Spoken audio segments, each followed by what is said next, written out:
30 साल पूरे होने पर श्री राजेश्वरी ज्वेलरी लाया है बम्पर प्राइस 10,000 रुपए के सोने के आभूषण खरीदे और जीतिए कार, 2 व्हीलर्स, लैपटॉप और मोबाइल्स। साथ ही ढेर सारे पुरस्कार जीतने का मौका पाइए। सिर्फ यही नहीं बल्कि श्री राजेश्वरी ज्वेलरी से एक्सचेंज करने पर अधिक लाभ पाइए और पूरे अंडमान में मेकिंग चार्जेस सबसे कम दाम में पाइए। श्री राजेश्वरी ज्वेलरी अबदीन बाजार, पोर्ट ब्लेयर। Phone number 0319223382। अब तक के सभी दर्शक बिंद को हमारी नमस्कार।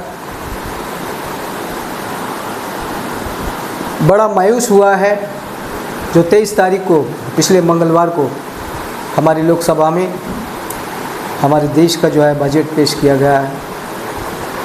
हमारी इस सरकार, एनडीए सरकार द्वारा जो बजट पेश किया गया है उस पर हम ऐसी टीवी में देखता था, लेकिन बहुत मायूस कर दिया ये बजट में।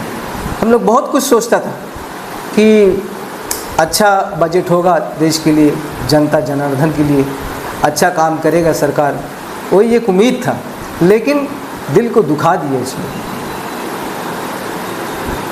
हमारे प्रिय नेता राहुल गांधी जी ने कहा कि ये जो बजट है ये बजट कुर्सी बचाओ बजट है। वाकई हम देखा कि पहले से ये बात होता था, लेकिन हमको विश्वास नहीं हुआ। लेकिन जब देखा बजट का जो सेशन चल रहा था, शुरुआत किया बिहार से, निर्मला सीतारमण जी जो शुरुआत किया वो बिहार से शुरुआत किया। हम बोले ये क्यों, इतना बड़ा देश है, शुरुआत होता बिहार का स्टेट से। बिहार में आप सोचिए 26,000 करोड़ ये उनको देंगे एक स्पेशल पैकेज बना के, जहाँ में विशेष राज्य का दर्जा देना था। क्योंकि सरकार बैसाखी में चलता है इसलिए बिहार से शुभारंभ किया। 26,000 करोड़ का एक पैकेज लेके उसको दे दिया, थमा दिया। और उसके और एक दूसरा जो है बैसाखी था, वो था नायडू साहब आंध्रा का है, उन्होंने 15,000 करोड़ का और एक उनको स्पेशल पैकेज दे दिया। ये दोनों स्टेट लेके जो है ये पूरा बजट चला। आप सभी को मालूम है कि बिहार के साथ में, बिहार का जब विभाजन हुआ वो झारखंड था उसका साथ में। अगर आप इसको स्पेशल पैकेज देता है तो आपका ये दायित्व बनता है कि साथ साथ में जो और एक नया स्टेट को जो है जन्म दिया है वो झारखंड को भी मिलना चाहिए था। आप आंध्रा को जब देता है तब आपको तेलंगाना को भी आपको देना चाहिए था, लेकिन ये सब नहीं करके आप सीधा बिहार और आंध्रा। क्यों? क्योंकि दोनों बैसाखी में ये सरकार चल रहा है। आप इसके सबसे बड़ा स्टेट यूपी, जहाँ में हमारे देश के प्राइम मिनिस्टर नरेंद्र नाथ मोदी जी उस स्टेट से आता है, जहाँ में राहुल गांधी जी वो स्टेट से आता है, जहाँ में हमारे अखिलेश जी वो स्टेट से आता है, वो स्टेट को क्या दिया आपने? उसके बाद महाराष्ट्र को क्या दिया आपने? अरे 29 से 29 सीट दिलाया जो एमपी मध्य प्रदेश, उसको क्या मिला? ऐसा करके खाली आपको बचने का साजिश करके आप इसी तरह बजट पेश किया। ये बहुत बड़ा दुखद है। आज हमारा ये कहना है कि ये बजट होना चाहिए था यूथ के लिए। हम लोग सोचा था कि भाई अनएम्प्लॉयमेंट के लिए हमारा सरकार एम्प्लॉयमेंट देंगे, हमारा ये योजना में, ये बजट में हम लोग वही करके बैठा था। कम से कम पिछले समय में उन्होंने 2 करोड़ का वादा किया था हर साल में, वो तो कुछ मिला ही नहीं है। 10 साल का अंदर 20 करोड़ देना चाहिए था, वो 20 करोड़ का जगह में 7 लाख केवल नौकरी दे पाया। और साथ ही साथ इसमें आज ये बजट में प्रावधान देखा कि उन्होंने अप्रेंटिस 1 करोड़ स्टूडेंट को देंगे, उन्हें प्रशिक्षण देंगे। लेकिन आप प्रशिक्षण देंगे, महीना में जो है आप 5,000 रुपया भी देंगे, लेकिन देने के बाद वो बच्चों का क्या होगा? आज तो कोई जॉब का बोलने से कोई उसमें वादा कितना परसेंटेज आप जॉब दोगे ये ट्रेनिंग के बाद, अब वो तो कोई जगह में जिक्र नहीं है। फिर वही आपका जैसा अब सेना में किया उसी तरह आज यहाँ पे भी होगा। तो हमारे जॉब कहाँ है, हमारा एम्प्लॉयमेंट कहाँ मिलेगा मेरा बच्चा? देश का बच्चा को तो हालत ही खराब है। अब 1 करोड़ क्यों है? आप 1 करोड़ में आ गए आपने, जबकि आप 2 करोड़ नौकरी देने का था वादा किया था। अब 1 करोड़ बच्चों को आप प्रशिक्षण देंगे लेकिन जॉब नहीं देंगे, ट्रेडिंग देके आप छोड़ देंगे। कोई जगह में आप जिक्र नहीं किया कि हम नौकरी देने वाले हैं। तो ये तो मायूसी है हमारे देश के लिए, हमारे लिए तो बहुत ही है। और कोई नौकरी वोकरी होने का नहीं है देश में। मैं इसका माध्यम से जानना चाहता हूँ कि कहाँ में मिलेगा हमारे बच्चे जो है नौकरी का कहाँ है साधन? ये तो मिलना बड़ा मुश्किल है। किसान को क्या किया? 1 करोड़ किसान को आप जो है प्राकृतिक फार्मर सर्टिफिकेट आप दोगे। आज आप ये उसमें चली गया कि आप बायो जहाँ में ये रहेगा, आपको पेस्टिसाइड रहेगा, उससे वो करते करते 1 साल का 1 करोड़ का आप किसान को देंगे, बाकी किसान क्या करेगा? कैसा चलेगा देश? आज किसान को आप मिलने नहीं दे रहा है, किसान से आप बात नहीं कर रहा है। अब किसान को आप ऐसा एक धोखा में रखा कि 1 करोड़ को हम देंगे किसान, बाकी किसान क्या करेगा? तो ये बहुत बड़ा बोले से किसान का साथ में धोखाधड़ी हुआ है। साथ ही साथ आज आप कहिए अंडमान निकोबार में एमपी साहब से मैं ये निवेदन करता हूँ कि एमपी साहब आपने बहुत कुछ कहा था हमारे एमपी रहने का समय में, आज आप कराइए। आप मनरेगा जो पिछले समय में चला, आज अंडमान निकोबार में मनरेगा दिखाई नहीं देता है क्योंकि फंड उतना नहीं है। आप चंद फंड आप इंक्रीज किए, जबकि नरेगा में फंड एलोकेशन कम हुआ।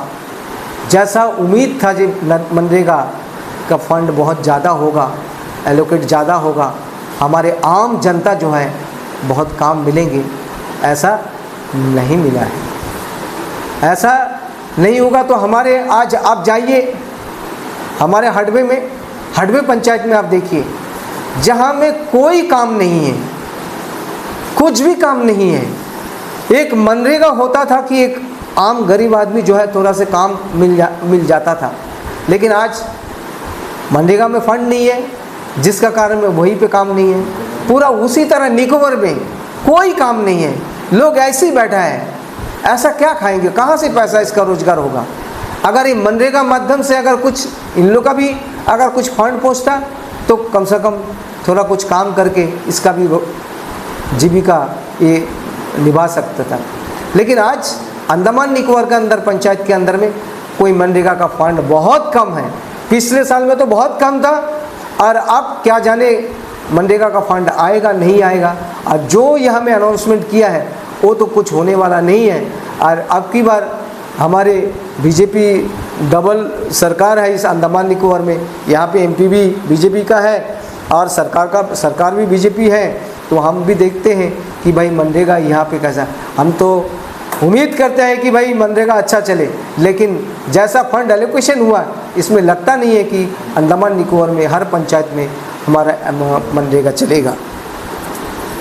साथ ही साथ हम ये कहने चाहता है कि सरकार, आपको सबको मालूम है कि आयुष्मान भारत, जहाँ में आम जनता के लिए मेडिकल फैसिलिटी के लिए, हमारे गरीब आदमी के लिए आयुष्मान भारत में हमारा 5 लाख का सुविधा सरकार को मिलता था।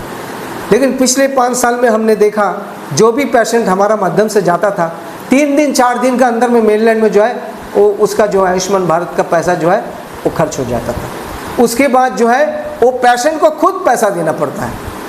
पेशेंट को अगर पैसा नहीं देगा उसको ट्रीटमेंट नहीं करेगा। तो हमारा ये अपेक्षा था कि आयुष्मान भारत में कम से कम 10 लाख का इसका रेंज रखेंगे, लेकिन आज हमने देखा ये बजट होने के बाद कि वहाँ पे भी कोई चेंजेस हुआ नहीं है। तो हमारे क्या होगा, आम गरीब आदमी का जो है, जो यहाँ से रेफरल पेशेंट होगा उसका तो बहुत मुश्किल हो जाएगा, क्योंकि 5 लाख का अभी ये 5 लाख में होता नहीं है, क्योंकि 10 लाख होने से फिर भी उसका ट्रीटमेंट होता था। लेकिन आधा अधूरा ट्रीटमेंट हमारा अंडमानवासी को करना होगा। ऐसा एक परिस्थिति आ चुका है। तो इसलिए हम ये जो बजट का पीछे अंडमान का कोई अच्छा नहीं है। सड़क बनेगा, पुल बनेगा, कहाँ से बनेगा? आज आप करिए। आज यहाँ पे वो जो ब्रिज है 12 टन का ब्रिज, आज 12 टन का ब्रिज बनना बड़ा मुश्किल है, क्योंकि फंड आप नहीं दोगे तो ये ब्रिज नहीं बनेगा। रास्ता जो अधूरा रास्ता आप करके गया है, जो 3500 करोड़ आपने ही दिया, आपने ही खर्च कर दिया, रास्ता नहीं बनाया और वो रास्ता बनेगा? हमें तो लगता नहीं है कि रास्ता बनेगा कि नहीं, संदेह है, क्योंकि अब बोल नहीं सकता है कि कैसा क्या होगा।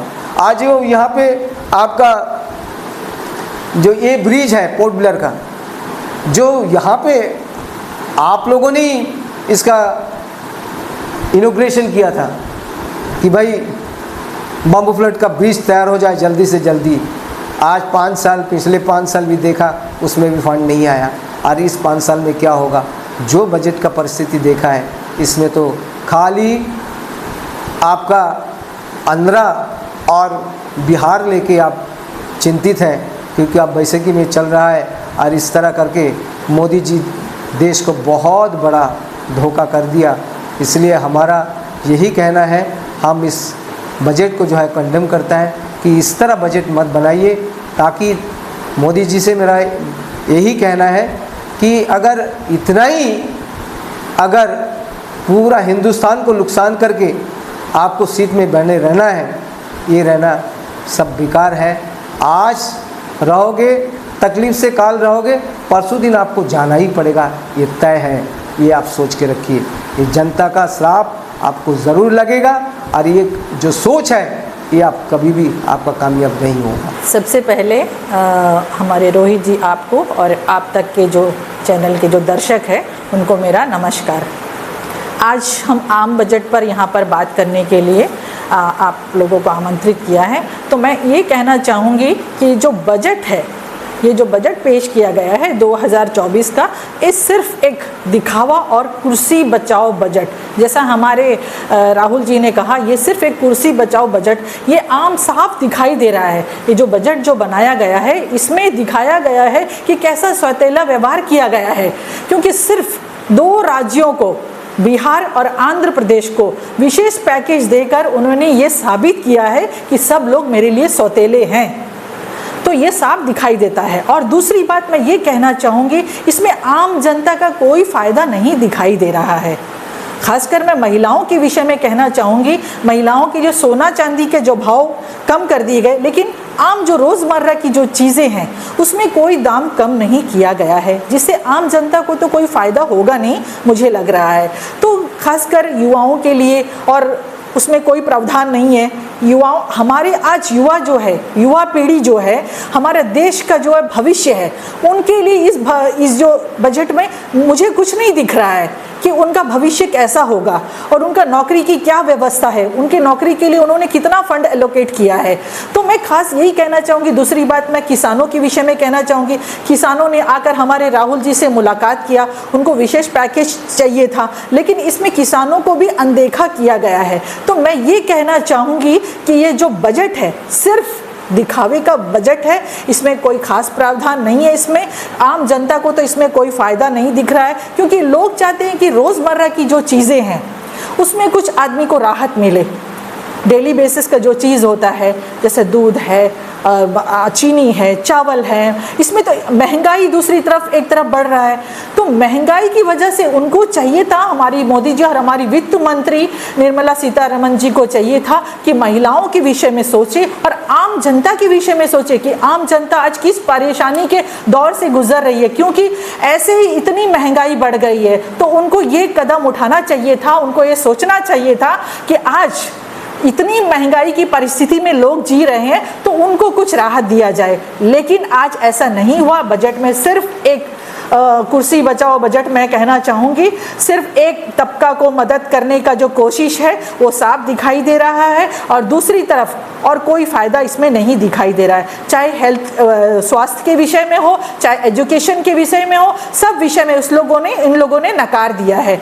तो मैं इसमें ज़्यादा नहीं कहना चाहूँगी, सिर्फ ये बजट एक दिखावा और एक छलावा वाला बजट है। इसमें हम माननीय सांसद महोदय से भी मैं कहना चाहूँगी कि अंडमान के विषय में कि आप बहुत पहले बहुत बात करते थे कि कहते थे, जब हमारे सांसद यहाँ पर थे तो बोलते थे कि इसमें कुछ नहीं है, राहत नहीं मिला और ऐसा काम नहीं रहा। तो आप आज कुर्सी में है, सत्ता में है, तो आप जाके हमारे अंडमान के लिए विशेष पैकेज लाइए, जाके अंडमान के लोगों को सड़क, अस्पताल और एजुकेशन की जो व्यवस्था है वो मिल सके। मैं इतना ही कहकर मैं फिर एक बार इस बजट का मैं खंडन करना चाहूँगी और यही मतलब अपील करना चाहूँगी कि आप अंडमान के विषय में जनता की जो राय है उसको समझें, जनता की तकलीफ है उसको समझें, जनता की दर्द है उसको समझें। धन्यवाद। जय हिंद। न्यूज़ आप तक के सभी दर्शकों को मेरा नमस्कार। देखिए, मैं बताना चाहूँगा कि जब बजट आता है तो एक आम लोगों को ये आइडिया अनुमान लगता है कि आने वाले 1 साल में देश किस डायरेक्शन में काम करने वाला है, कौन सा मिनिस्ट्री में, कौन सा डिपार्टमेंट में कितना फंड एलोकेट होता है। तो उस हिसाब से हम लोग एक आइडिया लगाते हैं कि देश किस तरीके से सरकार जो है काम करने वाला है। तो मैं कोई ऐसा विशेषज्ञ तो हूँ नहीं, लेकिन मुझे जितना समझ में आ रहा है कि ये बजट में गरीब स्तर के लोगों को कुछ स्कीमें उनको ऑन पेपर दिया गया है, लेकिन ये कितना ऑन ग्राउंड रियलिटी में कितना इम्प्लीमेंट होगा ये आने वाला वक्त ही आपको बताने वाला है। जैसा खासकर फोकस किया गया है प्रधानमंत्री आवास योजना के स्कीम्स पर, लेकिन पिछले बार भी ये PMAY स्कीम्स आया था, लेकिन कितने लोगों को उसमें घर मिला। इस बार भी पिछले बार के जैसा ही मुझे जितना लगता है ये केवल ऑन पेपर तक ही सीमित रहने वाला है।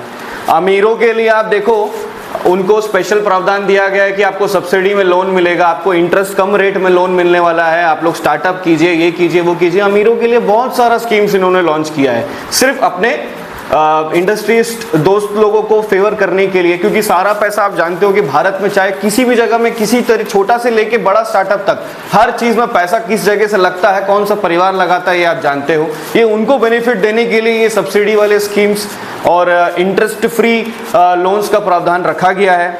और फाइनली आते हैं, आपको जैसा पता होगा कि आज भारत देश में सबसे ज्यादा जनसंख्या जो है वो मिडिल क्लास लोगों का है। मिडिल क्लास, जैसे आपके जैसे और मेरे जैसे जो मिडिल क्लास लोग हैं, उनको बहुत आशा रहता है कि हाँ बजट आएगा, हमारे लिए कुछ होने वाला है। लेकिन मैं आपको बड़ा दुख के साथ ये बताना चाहूँगा कि मिडिल क्लास को एज यूजुअल पिछले 10 साल से जो कुछ नहीं मिला, इस बार भी मिडिल क्लास के लोगों को कुछ नहीं मिला है। उनको बस निराशा हाथ लगा है। मिडिल क्लास इंसान थोड़ा पैसा कमाता है और थोड़ा पैसा कमाने के बाद सोचता है कि मैं मैक्सिमम पैसा जो बचा लूँ। सबसे पहले तो उसको सैलरी जब आता है वो उस सैलरी में पहले इनकम टैक्स पे करता है, उसके बाद भी इतना सारा महंगाई, हर चीज़ आप कुछ भी खान पान का सामान लो, आप शॉपिंग करने जाओ, हर चीज़ में GST। अब तो नया GST लग गया, पहले तो पिछले साल दूध और दही में GST लगा था। आप जान के बड़ा हैरान हो जाओगे, इस बार बार शॉप के ऊपर में भी GST लगा दिया गया है। मतलब सेविंग्स करने का आपका खर्चा एक तो ज़्यादा हो गया, बचेगा कुछ नहीं। और उसके बाद भी अगर एक मिडिल क्लास इंसान सोचता है कि मैं थोड़ा पैसा बचा लूं, जब वो सेविंग्स करता है, एक फिक्स डिपॉजिट करता होगा, एक कोई जाके इंश्योरेंस खरीदता होगा, कुछ लोग जाके म्यूचुअल फंड में इन्वेस्ट करते होंगे, लेकिन उसमें भी जो प्रॉफिट आता है उस प्रॉफिट के ऊपर में भी टैक्स लगा दिया गया है। ये बजट, मतलब मुझे तो ये समझ नहीं आ रहा है कि ये बजट एक मिडिल क्लास लोग को ऊपर लेके जाने के लिए है कि उनको और नीचे गिराने के लिए है। अब जाहिर सा बात है कि मिडिल क्लास को एज यूजुअल कुछ मिला नहीं। और आपको पता होगा कि भारत में सबसे बड़ा एक स्तर है जिसको हम किसान बोलते हैं। जब बजट आता है तो हम लोग भी बड़ा उम्मीद के साथ सुनने को तैयार बैठे थे कि किसान के लिए कुछ एक अच्छा गुड न्यूज़ आएगा, इस बजट में कुछ नया चीज़ सुनने को मिलेगा। लेकिन एग्रीकल्चर के डिपार्टमेंट में फंड्स को एलोकेट किया है, लेकिन उसमें फंड एलोकेट किस चीज़ में किया है? फार्मिंग के, नेचुरल फार्मिंग को बढ़ावा देने के लिए किया है, फर्टिलाइजर और केमिकल्स का प्रोडक्शन को बढ़ाने के लिए किया है। और ये जो मैं आपको बताऊंगा, क्या कोई आम इंसान कोई कभी फैक्ट्री लगा सकता है? क्या कोई आम इंसान कोई फर्टिलाइजर का कंपनी खोल सकता है? क्या कोई आम इंसान जाके किसानों को फार्मिंग सिखा सकता है? बिल्कुल नहीं।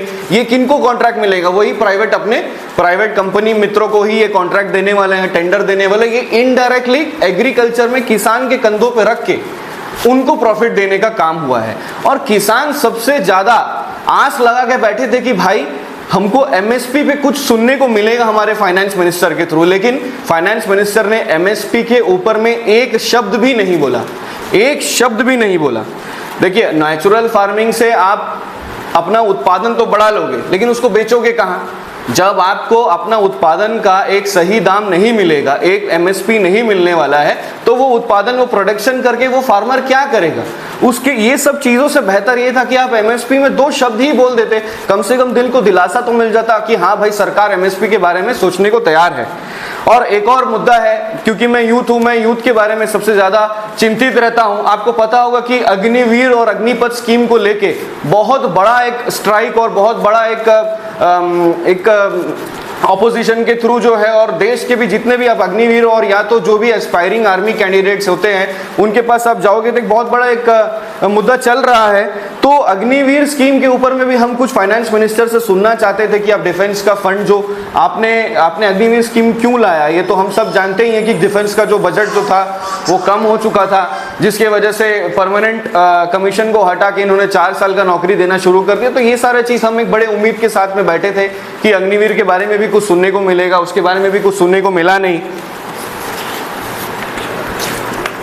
और सबसे बड़ी बात जो ये है कि हम जानते हैं कि ये जो बजट आया, ये गठबंधन सरकार को बचाने के लिए कुर्सी बचाओ बजट, जो जैसे कि हमारे अध्यक्ष जी ने भी कहा कि ये कुर्सी बचाओ बजट है। देखिए, सबसे बड़ी बात ये है कि बिहार में 40 एमपी है, आंध्र प्रदेश में 25 एमपी सीट है, लेकिन अंडमान निकोबार में केवल मात्र एक एमपी सीट है।